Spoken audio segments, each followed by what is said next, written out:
Gravy और घंटे आदमी लोग करता रहता है।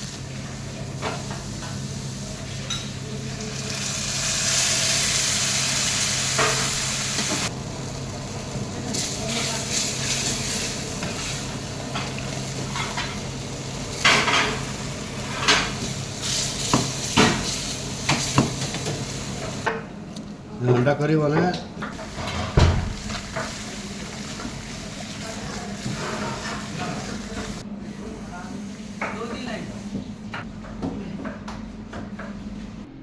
शेफ कुमार பேசுறேன். இது நாட்டி ஸ்டைல் எக் கறி. இது ஆனால் நாட்டி ஸ்டைல் எக் கறி எப்படி பண்ணுறேன்னா உங்களுக்கு தெரியும். கொத்தமல்லி, புதினா, பச்சை மிளகாய், அப்புறம் பொட்டுக்கடலை, மிளகு, சீரகம், சோம்பு, கசகசா இதெல்லாம் போட்டு வறுத்துக்கணும்.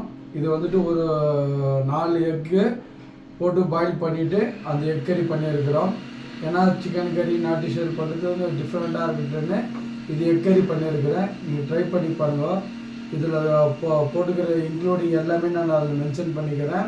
ட்ரை பண்ணி பாருங்கள். இது நல்லாயிருக்கும். ஏன்னா எக் கறி வந்து ஆயிலெல்லாம் போட்டு இது பண்ணாமல் நல்லா இருக்காது. வெங்காயம், தக்காளி இதெல்லாமே வதக்கணும். வதக்கிட்டோமா கொஞ்சம் நல்லாயிருக்கும். அந்த பச்சை ஸ்மெல்லு அதெல்லாம் இருக்காது. சாப்பிட்டதுன்னா கொஞ்சம் நல்லா ஜீரணமாகும். ஏன்னா வறுத்து பண்ணுறது வந்து அதோட டேஸ்ட்டு வேறு எதில் இருக்காது. ட்ரை பண்ணி பாருங்கள் வீட்டில்.